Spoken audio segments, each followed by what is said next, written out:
자, 외부 일정 자제해왔던 박근혜 전 대통령이 이제 오늘 오전에 부친 박정희 대통령과 모친 유경수 여사 생가를 방문하는 가운데 지난 주말 이곳을 찾은 김문수 후보는 박근혜 전 대통령 명예가 반드시 회복돼야 한다고 했습니다. 탄핵되고 집도 다 뺏기고 달성에 계신 걸 생각하면 가슴이 아프다고 했는데 2017년 헌법재판소 파면으로 수감 생활을 한 박 전 대통령은 21년 사면 복권됐지만 전직 대통령이 받는 예우까지 되살아나지는 않았습니다. 민주당은 이 발언과 관련해 다음은 윤석열의 명예 회복과 사면을 외칠 것이냐 이렇게 비판을 했습니다.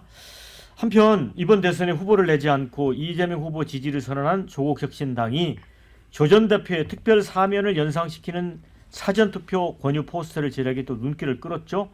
정경심 전 교수의 SNS 프로필 사진으로 사용돼 더 이목을 끌었는데 더 일찍 다시 만날 조국. 그러니까 일찍 1번 찍으면 더 일찍 다시 조국을 만날 수 있다. 이런 문구 내용이죠. 댓글에는 새 정부의 사면복권 1호가 되기를 기원한다. 글이 줄을 이었습니다. 자, 조 대표는 7년간 피선거권 박탈됐고 이제 대선이나 2028년 총선에 출마하려면 사면복권이 이루어져야 합니다. 이와 관련해 박지원 의원은 차기 정권에서 사면 복권 조치를 할 것이라고 했고 어제 신장식 조국혁신당 의원도 이재명 대표가 당선되면 조 전 대표 사면을 기대한다 이런 의사를 밝히기도 했습니다.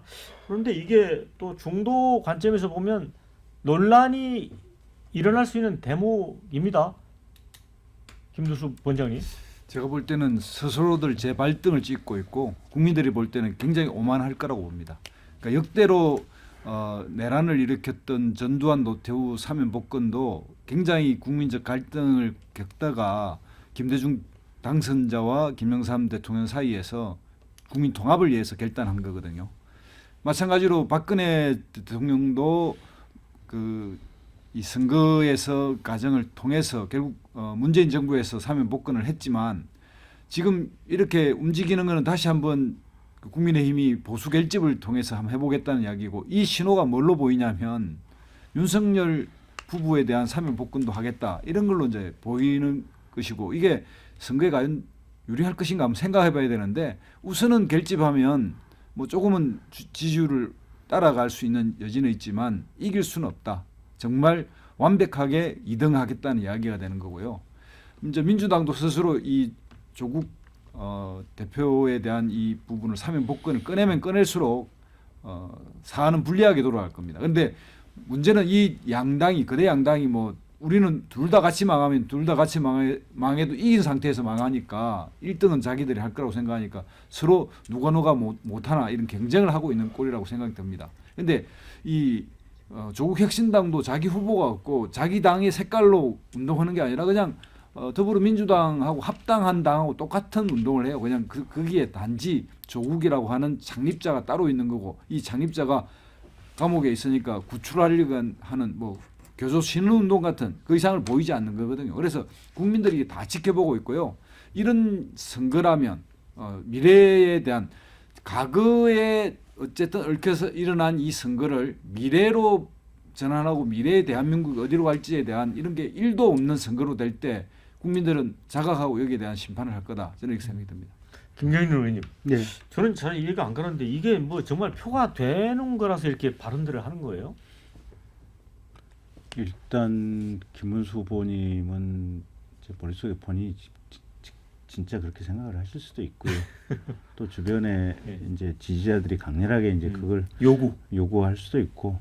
근데 사실은 박근혜 전 대통령에 대해서는 사면 복권이 이미 됐잖아요, 보면. 예. 그래서 이제 저게 뭘 의미하시는 걸까 이제 이런 생각은 드는데 하여튼 이렇게 사면 복권이 돼 있는 상태고 조국 장관 문제는 1심 저기 재판 자체를 지금 불구속으로 한 6년 가까이 했었잖아요. 예. 그래서 6년 만에 확정돼서 형을 살고 있는데 이걸 다시 새 정부가 들어오자마자 사면 복권을 한다. 좀 이상한 것 같아요. 지금 한 6개월 정도 네, 수감돼 있는 거죠? 네. 그래서 아니 옛날에는 대통령 사면 복권이 함부로 남용돼서는 안 된다. 대통령의 사면권이. 그래서 극히 제한적으로 이 사면권이 행사되어야 된다라고 하는 것이 국민들 여론에 합의된 부분이었거든요. 그래서 기억하실지 모르겠지만 문재인 정부 2년 차인가 그때 이낙연 그때 국무총리가 박근혜 대통령 아마 사면 얘기 꺼냈다가 아마 문매를 맞았을 거예요. 아마 민주당 지지자들 사이에서. 그랬던 기억이 나는데 갑자기 어느 순간부터 그냥 사면 복권에 대한 국민들의 이 생각이 변했는지 몰라도 그냥 다시 그냥 사면 복권을 편하게 누구나 얘기하는 뭐 정치하는 사람들이 지금 그런 흐름으로 바뀌어 있는 것 같고, 근데 다시 원칙으로 돌아와서 생각을 해보면, 아니 지금 재판은 옛날처럼 무슨 구속 재판도 아니고 긴 시간 본인이 하고 싶은 얘기가 있다 그러면 무슨 얘기든지 끝까지 다 들어주고 정말 뭐 3년, 5년, 7년을 거쳐서 재판을 해서 이게 결론이 나오는 것들 아닙니까? 그거를 그렇게까지 정밀 재판을 한 것을 다시 사면을 한다? 말이 안 되는 것 같아요. 말이 안 되는 흐름들인 것 같고, 윤석열 대통령 같은 경우는 지금 1심도 안 끝났잖아요. 말이 안 되는 소리죠. 이거는 그러니까 박근혜 전 대통령에 대한 어떤 추가적인 명예회복을 한다고 하면 어쨌든 차기 대통령 당선인이 뭔가 결정해서 해야 될 문제인 것 같고, 후보 대통령 선거 과정에서 하실 말씀은 아닌 것 같고, 윤석열 대통령에 대해서는 지금 재판 진행 중인데 그런 얘기 나오는 것 자체가 지금 불가능한 뭐 김문수 후보가 했다는 얘기가 아니고요. 이런 논란 자체가 나오는 것 자체가 사회적으로 불필요한 노이즈인 것 같고요. 그다음에 조국 대표 같은 경우는 저렇게 6년 이상 긴 시간을 재판을 한 거를 6개월 만에 사면을 한다? 그럼 대한민국의 사법지도는 어디로 가는 거예요?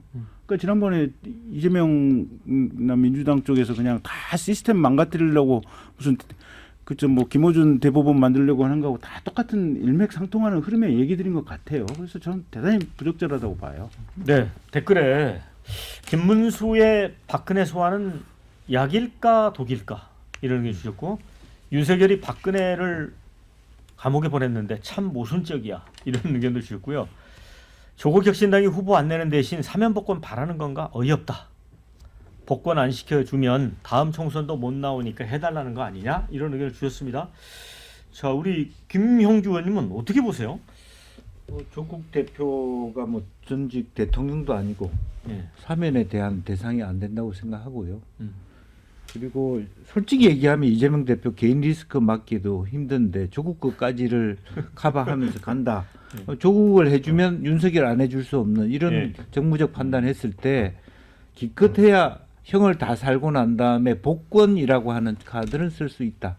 그러나 사면이라고 하는 것은 벌써 이제 2년형을 받아서 6개월 살았고 1년 반 사는 건데, 대통령이 사면 논의 한 번, 두 번 지나면 형 다 사는 거예요. 그리고 한 3개월 남았는데 사면, 그것도 사실은 쓴 카드로는 아깝잖아요. 한 5년, 10년 남았을 때 사면이 의미가 있는 건데, 2개월 남겨놓고 사면, 그거에 비한 윤석열 정부가 떠안을 어떤 비판, 형평성의 문제, 저는 그냥 갈 거라고 봅니다. 따라서 복권은 뭐 풀려나고 난 다음에 있을 수 있다라고 보여지는데, 뭐 형평성이 안 맞아요. 조국 대표가 대통령도 아니고 뭐 전직 대통령에 대한 예우라고 하는 관점에 해당되는지도 않는데, 뭐 그렇게 기대하는 건 이제 다만 민주당이든 조국 혁신당이든 자기가 소멸될 것에 대한 그 공포로부터 이런 얘기가 나오는데 아무 의미가 없다, 그렇게 봅니다. 윤진 대표는 어떻게 봐요? 근데 이제 아마 이런 판단하지 않을까 싶어요. 그러니까 물론 지금 조국 대표의 뭐 사면 복권 얘기는 이재명 대표가 직접 한 것은 아니고 조국 혁신 나온 거니까 그것을 바라는 것인데, 아마도 저는 지방선거를 좀 생각하는 게 아닌가 싶어요. 그러니까 2026년 지방선거가 6월에 있는데, 그때 조국 전 대표가 뭔가 좀 중량급 있는 광역단체장을 나가기를 바랄 것 같거든요. 조국 혁신당 입장에서는. 그래야 또 새로운 구심점이 생기고 거기에 또 많은 인재들을 또 같이 둥지가 필요하니까요. 뭐 예컨대 부산시장이라든지 그런 거 있잖아요. 그런 거를 좀 두고 그 전에 사면 복권 돼야 된다는 생각을 좀 조국 혁신당에서 할 것 같고, 김문수 후보가 박근혜 전 대통령에 관련해서 하는 거는 이제 이게 선거 막바지에는 사실은 중도 확장보다도 최종 일주일 기간은 결집이 더 중요하다고 말씀들을 많이 하고, 결국은 내 편을 얼마나 투표장으로 끌어오느냐 하는 문제에서는 아마 김문수 후보 입장에서는 막판에 TK와 PK에 좀 더 공을 들이는 이유도 바로 거기에 있는 것 같습니다. 근데 저는 박근혜 전 대통령 같은 경우는 이제 우리 국민들 사이에서 뭐 과거에 탄핵당한 대통령이고 뭐 적폐고 약간 이런 개념보다도 이제는 한번 흘러간 역사이기 때문에 뭐 박근혜 전 대통령을 이렇게 예우한다고 해서 막 중도층이 역시 뭐 국민의힘은 안 돼 이런 인식을 갖지는 않을 것 같고, 또 윤석열 전 대통령에 대한 사면 복권 문제는 저는 전혀 뭐 국민의힘이 시도조차도 할 수 없는 일이라고 생각을 하거든요. 그래서 거기까지 연결하는 것은 너무 좀 과한 우려인 것 같다 이런 생각이 듭니다. 근데 그 이제 조국 전 대표에게 특별 사면 연상시키는 사전 투표 권유표 수도와 관련해서 희한한 거는 국민의힘에서는 뭐 비판하는 논평조차 없더라고요. 왜 그런가요? 예를 들어서 네. 이재명 후보가 대통령이 만약 된다면 조국 전 대표의 사면 복권만큼 국민의힘이 물개박수를 칠 만한 정치적 이슈가 없잖아요. 그럼 할 테면 해봐라 이런 거고. 근데 저 할 것 같아요. 이재명 후보가 만약 대통령이 되면 전 조국 전 대표를 해줄 것 같습니다. 왜냐하면은 그것을 하지 않았을 경우에 지지층의 이완도 분명히 문제가 될 것이고, 결과적으로는 내가 검찰의 부당한 기소와 탄압으로 인해서 지금 사법 리스크가 있다라는 그 논리 구조의 연장선상이라면은 사실은 조국 전 대표는 그거에 먼저 희생양으로서 규정이 될 수 있는 거거든요. 그러니까 검찰 개혁이라든지 분명히 이제 이재명 후보 대통령 되면은 검찰은 없어질 거예요. 검찰은 사라질 겁니다. 공수청이 되든 기소청이 되든 뭐가 됐든 간에. 그러면은 그 논리 구조상으로 조국 전 대표를 풀어주지 않을 수가 없는 이 순서가 될 거고, 아마 나올 것이고, 거기서 입막음을 딱 해야지. 안 그러면은 오히려 지금 내부적으로 노선 투쟁이 더 각화될 수 있는 것이죠. 예.